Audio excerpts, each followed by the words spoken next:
Hello, welcome to this game review. We'll have a look at a quite long game, which featured an interesting endgame. So firstly, the endgame started as completely winning for black, because he had the bishop pair, he had a pawn advantage, he also had all of the better pieces and no weaknesses, but slowly black misplayed it. Later we got a rook endgame, which was a relief for white, but he misplayed the rook endgame, and then anything could have happened basically, but eventually black prevailed. So let's take a look. So it started as some sideline in the French, and black equalized without much difficulty. Knight d4. Here white took on f6, but he should have seen it coming that next move he will lose his prized dark squared bishop. Queen d3 seems to be the only sensible move here, and white might be doing quite fine here. But okay, knight f6, and now white will lose his bishop pair. He goes here, and at this point black is a little bit better because he has the bishop pair and white didn't really do anything with his white move. Queen c3. White is accepting a bad endgame basically. He should at least move the rook and try to use his advantage in development somehow. But okay, after this black is just a lot better. Bishop a3. And here, to play good moves in chess, we don't have to only think about what our plans are. Here white played bishop pawn to b4, and presumably he wanted to trap the bishop, which might be a good idea sometimes, but this completely ignores black's quite rather obvious threat, which is bishop b2. So we have to think in a different way to not play moves like b4. We have to think what is our opponent's idea. Of course, we shouldn't only stop our opponent's ideas. We should do our own, if our own work. But clearly after b4, white doesn't have time to trap the bishop. Black simply goes bishop b2, which was his idea, forting these two pieces. And now black just gets a free pawn. And he also has the bishop pair, the dark squared bishop. White also has no development, and he has a weakness here and here. So black is close to winning, technically. Black castles. Here this is also an instructive moment. Castling here doesn't really make sense, as it's an endgame and the king doesn't belong on the side. If black wants to develop his rook and king, he should just play king e7 and rook d8. This makes a bit more sense. But okay, a few moves later, white didn't really solve many problems. He should at least try to develop his pieces. This doesn't help because black is not giving up the bishop pair. Bishop d3. A few moves later, white finally got some chances. At this point, black has to solve the problem of the c7 pawn, which is hanging, and he solved it in a bad way. He played c6. And the problem with c6 is this move knight c5, after which these two things are forked, which means black will have to give up the bishop pair, which constitutes half of his advantage. At this point, black should develop passively with rook f8, the point being that now he can put his bishop on c6, and slowly this knight will be kicked away with due time. But now black's advantage is not as big. Black does have a pawn advantage, but white's pieces are rather active. This bishop on a4 doesn't make much sense, so it's not as bad anymore. b6, and here white puts his rook on h5, which makes sense dynamically to attack something at least, and not lose more time. After g6, the rook has to go to h4, which is simply a bad square. White is not attacking anything here. The rooks belong in the center somewhere. But okay, rook a8, and white makes exactly the same mistake as black made. He castled, but here this is actually worse than when black castled. Now the king is banished further from the play. Again, the king should be used in the endgame. We should put it at least on e2, play rook d1, and develop sensibly. But probably the best would be rook d4 to use the terrible piece that we had on h4 and bring it back into the game. But okay, here b5. This is a very bad move as it puts pawns on on light squares, and this just blocks the bishop. Now white plays c3, which is a mistake. Firstly, it's hard to understand this move c3 as it doesn't really attack anything, and it frees up the bishop. And white had a lot of more obvious moves. He could improve this rook, or the king as well. again rook d4 is asking to be played. Black will likely play here. We can get rid of one rook, then move the other rook somewhere and bring the king. So we can see why castling was such a bad idea. Our king is going to the center anyway. c3.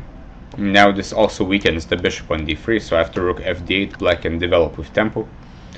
But okay, here the position is basically winning for black, especially after bishop h3, rook h3.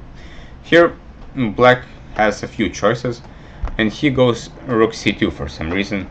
Firstly, it should be quite obvious that this structure is horrible for white, not only because of the weaknesses on f4, h4, h3 and f3, but also because f2 and h2 will likely be weak in the further future as well. And most importantly, black is winning a lot of time. He can now take the c file and put his rook on c3, and it seems that white has basically no chance of survival here. But bishop rook c2, now white finds a very important move, which is bishop d1, going towards a rook endgame. And in general, if we feel we're in a losing endgame, rook endgames seem to be a good way out, because they at least offer a bit more drawing chances. Not necessarily all endgames are drawn, but they tend to be a bit more drawn than endgames with bishops, for example. Now, white plays a very bad move, which is f4. And the reason this is a bad move is because it terribly weakens the second rank, and now the g2 square will be terribly weak, and black can very quickly bring his rook to the second rank, which happened in the game, after which white is completely busted. Here, white should improve his rook somehow. At this point it's not that obvious, but something like rook e1 is quite obvious, planning at some point to play this.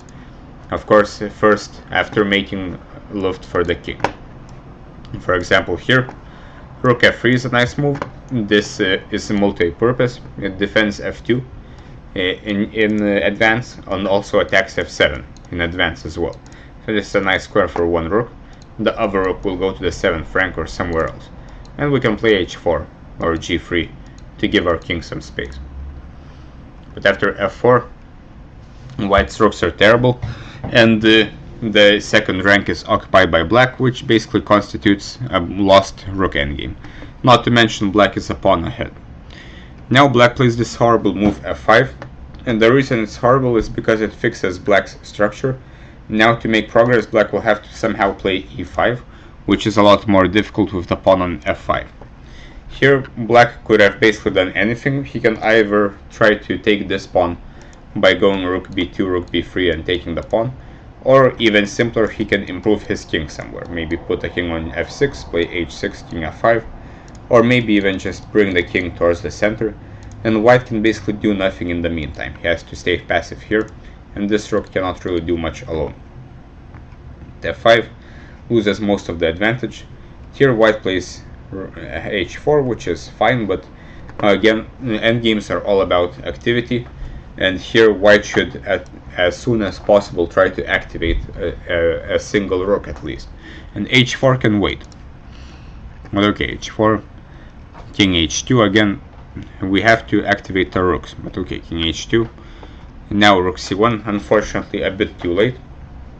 At this point h5 was a nice move, point being that if the king takes, then this rook can go to h7 at some point.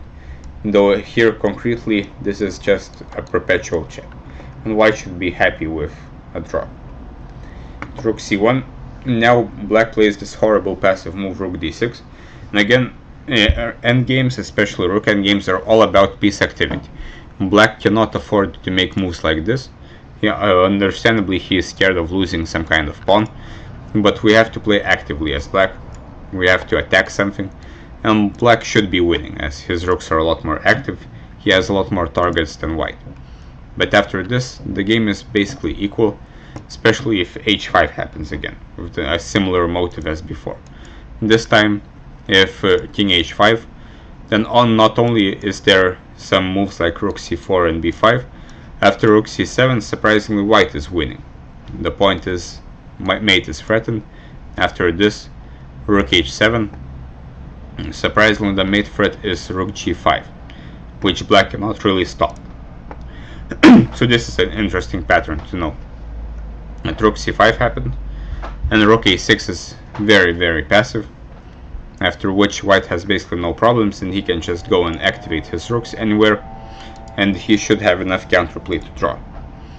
But after rook c3, black had his chance to go back, and this is why rook d3 would have been a better move. Now rook e5, again rook d3 to stop rook d6, but this is of course not that obvious. Rook e5, rook b3, white is kind of surviving. At this point we get a rook endgame where black is still a pawn up, but this is what I meant by f5. He is a pawn up on the king side, but it's basically impossible to play e5 in the near future. So the position is basically equal. King h3, h6. Again, the priorities in endgames are activity, and here white had the chance to activate his rook a little bit, rook e5. And here, importantly, white is actually threatening mate in 1, which is g4, so black really has to play g5. And after, for example, taking and playing g4, which is not that obvious, if black takes, white will take this pawn, he will take this pawn, and he will have clear counterplay. So again, we always have to look for ways to improve our rooks. This is the priority of all endgames. Now black breaks through on the king side, activates his rook, and now again black is winning if he creates a weakness and attacks it, for example like this. And he should be able to win with this weakness on a3 and these two weaknesses.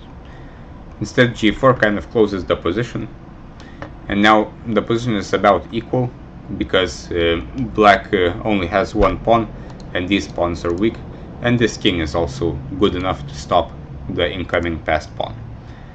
But a few moves later, white simply loses his g3 pawn by going king d3.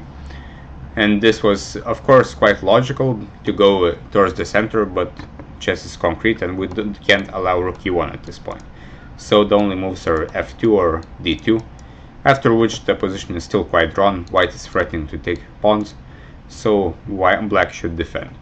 But after this, black's pawn on g4 becomes very dangerous, and at this point a lot of pawns drop and black is simply faster.